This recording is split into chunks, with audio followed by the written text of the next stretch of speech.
Welcome! I'm trying to do this new segmentation of my channel where I do my manga Mondays, and then I want to do this superhero Sundays, where every Sunday I review one of these great books I have behind me.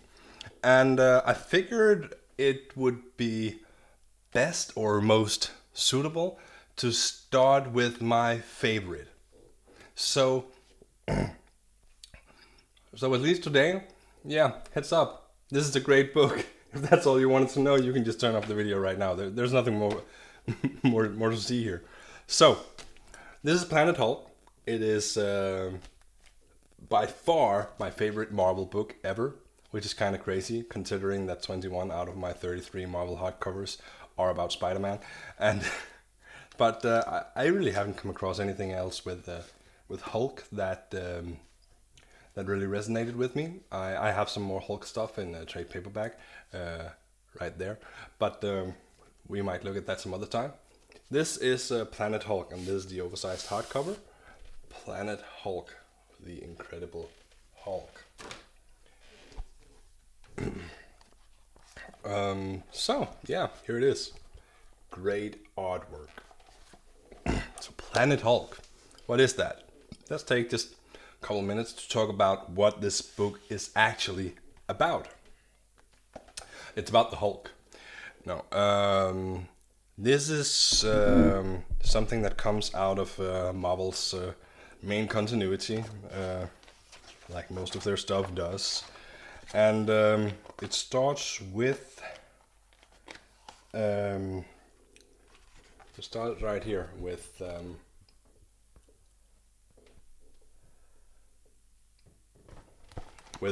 basically Doctor Strange, Iron Man, and Reed Richards telling the Hulk on a video clip that good morning, you are on a spaceship right now. We figured you always talked about how you wanted to just be left alone, right, Hulk? You know?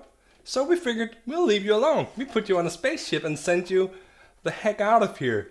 Congratulations, you're not gonna destroy any more cities or hurt any more people.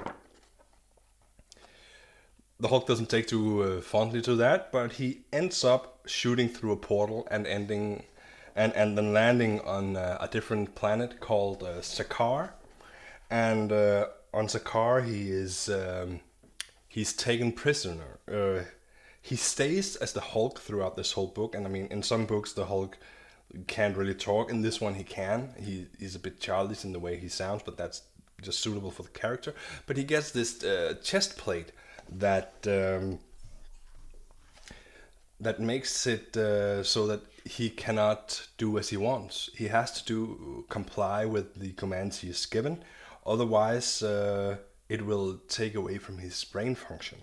So he's forced to fight in an arena, and if him and his team comes out on top, wins the arena battles 3 times in a row, they'll be granted their freedom.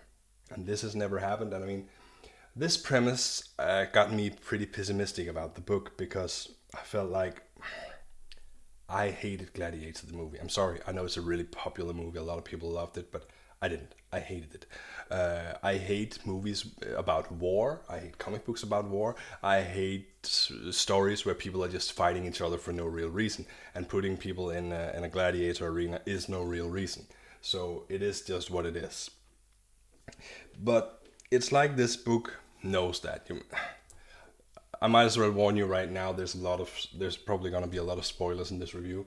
There is no doubt really from the beginning that obviously he will win in the arena throughout these 3 fights, and that's when it begins to be a little bit interesting, because the king of Sakaar does not want to let him and his team go free. So he starts to work against them. He even fights them, and a lot of really emotional things start to happen to both the Hulk and his Warbound, as as his mates he fights with are called. Um, and there's just so much emotional stuff going on in here. I've never felt so emotional in a Marvel book. And I mean, I want to show you the art of the book just to show you how beautiful it is, how well thought out and set up it is. But I can't really show you too much because I don't want to spoil the story for you. That's actually not true. I really, really, really want to spoil this story for you because it's so great and I want to tell you everything about it. But that would not be fair because you might not enjoy the story as much if you know all these things. So that is the start of the story, but don't let it take away. If you're like me and you don't like stories that are just about, oh, this guy fights that guy, then don't let the whole gladiator arena take away from you because that is just a little plot device, and it's not even there for the majority of the book. So no, Planet Hulk is a really, really great heavy love story about being who you are and about being strong. There's this whole thing in the book that ever since the Hulk lands on their planet, some people think that he is the world breaker, and others think that he is the son of Sakaar. So either he is their savior or he is their destroyer. So everyone basically on this planet agrees that the Hulk will either save them or destroy them. And the Hulk just kind of, buys into it, but he cannot figure out for himself which one it'll be. And you'll have to read the story to figure that out yourself. You will be surprised. It is an amazing story. It really is. I cannot. I don't even know how much more to say about this. Which is strange because I love the book so much, but I guess that's what it is when the story is a bit shorter. So this is really great. Let's give it let's grade it. I would say, well, this is my favorite comic book of all time. I would give this a 10 out of 10. I really would. I don't think there is any other book I've ever read that I would give this high of a grade. So there is that. A lot of places before I bought this book, before I read this book, I saw a lot of reviews and a lot of collections, and I noticed that a lot of people have Planet Hulk and they just say, oh, and then you have Planet Hulk, and obviously I also have World War Hulk, the sequel to Planet Hulk. It's called World War Hulk, and I personally do not understand how people can mention those two books, those two stories in the same breath, as if there is any kind of resemblance between them. World War Hulk is it is what happens right after Planet Hulk, and I cannot tell you too much about what that is without spoiling a little bit of Planet Hulk. So definitely read Planet Hulk. It's an awesome book, but perhaps don't keep your hopes too high for World War Hulk. In my mind, it sucks. Like I said in the beginning of this video, I don't really get the whole idea of these stories where people are just fighting each other and there's a lot of meaningless fighting going on in World War Hulk, and it is there throughout the majority of the book, and the plot is super thin and super simple, and I wouldn't even say that I guessed the ending from the first issue. I would rather go as far as to say that the author chose to tell me the ending in the first issue. That's how I felt. Like he was really giving away. Like he was, oh, what a shame that this couldn't happen to save the day, huh? And then he keeps on saying that in the end of each issue until the final issue, where this finally happens.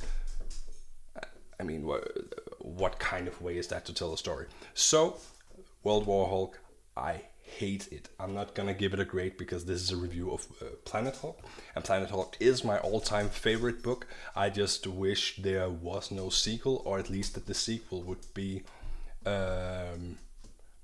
something that had some of the same things in it as the original. So yeah, that's it for the first Superhero Sunday. Yeah, superhero. Is Hulk a superhero? Is he the world breaker, or is he the son of Sakaar? There's only one way to find out. Read the damn book. Read it. It's right here, man. Read it. It's great. There are cheaper ways to read it than the hardcover. There are also more expensive ways to read it. There's an omnibus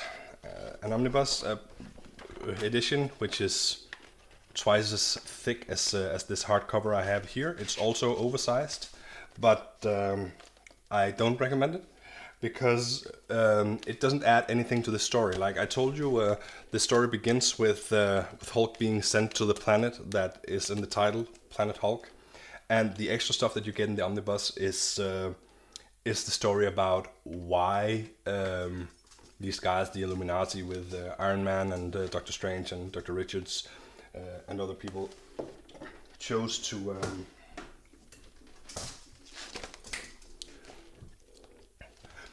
it's about the extra content that you get in the omnibus is about why the Illuminati, Iron Man, Reed Richards, all of those guys chose to send Hulk off to this planet in the first place. And one thing is that story is not very good, but it's also not part of the Planet Hulk story. I mean, the story that starts from when he is sent away. I mean, he arrives at Planet Hulk within the first page or so, or Planet Hulk, Sakaar, which is the planet that they call Planet Hulk in the title. He arrives on Sakaar in like the first page or so, and this is what happens while he is on Sakaar. So it's the story of what happens on that planet, and that is the story that is so great. What leads up to it is not only not a very good story, it also doesn't add anything at all to this, because it's a story, it's the most heartbreaking story, or at least the most heartfelt story about the Hulk ever. And these extra couple of hundred pages they throw in there, he's not in them. It's just why they came to this conclusion. Why do we need to send Hulk away? It doesn't matter. It really, truly doesn't matter. This is the story that you want to read. So I don't recommend the omnibus. Oversized hardcover, definitely recommend it if you like that format. You can get it in a trade paperback. Do that if you want a cheaper version. You can read all of it on Marvel Unlimited. That's the way I read it the first time. It is perfectly available there. There's also a movie adaptation. I have seen it and I love it. There's one minor difference in there, and I don't even remember which of the versions is the original. There is only one other major Marvel character that shows up in this story, and I don't remember. This is so crazy because I read this over and over again, but I don't remember if it's in the movie or if it's in I'm pretty sure it's the Silver Surfer in this one. And then in the animated movie, they replaced the Silver Surfer with Beta Ray Bill. So Beta Ray Bill is used instead of the Silver Surfer in the animated movie. I guess that has something to do with rights, because you know the whole movie thing where Marvel's rights for the Fantastic Four, including Galactus and the Silver Surfer and all that stuff, is over at Fox. So even though I think they could use Silver Surfer in their animated movies, perhaps they didn't want to, because they want to keep more of a focus on the characters that they're still allowed to make money off of in their movies, because let's face it, that's where they make their money. So that's probably the reason, and they're even going a step further with that, and a lot of this book, a lot of Planet Hulk will be represented in Thor Ragnarok, the movie that's coming out. If you watch the trailers, you can see that they're on Sakaar, they're fighting in an arena. Thor is going to be fighting the Hulk in an arena on Sakaar. That much is on the trailer for Thor Ragnarok. So they're also dragging heavily from this book. It's an amazing book, and I hope we get as much of it as possible in those movies. But I also do love Thor, so they really can't disappoint me. I'm just going to love the heck out of that movie almost no matter what they do. So that'll be it. Buy this book, read it, now. Rawr. Or Hulk smash. Or something. Why is he wearing armor? Does that make sense? I mean, if you're indestructible, why would you wear armor? Anyway, see you next week for another Superhero Sunday.